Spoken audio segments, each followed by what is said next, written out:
You want a different kind of sandwich right here? ترین ساندویچ A ما vegetarian sandwich, I این believe. ساندویچ که به صورت سرد سرو میشه برای انواع مهمونی ها، جشن ها، پیکنیک مناسبه. درست کردنش هم خیلی راحته. سینه مرغ رو به همراه رزماری، هویج، فلفل دلمه، پیاز و چوب دارچین و آب و ادویه هایی که تو کپشن نوشتم اجازه بدید کاملا بپزه. بعد از پختن مرغ رو در بیارید و ریش ریش بکنید و بذارید کنار.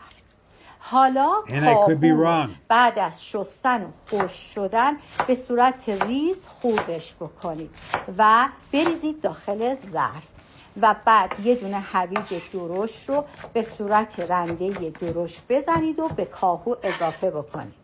3-4 تا خیارشور رو هم نگینی خورد بکنید، با کنسرو ذرت و مرغ ریش شده به مواد اضافه بکنید و در آخر هم شوید تازه که عطر و طعم بی نهایت عالی به سالادمون میده.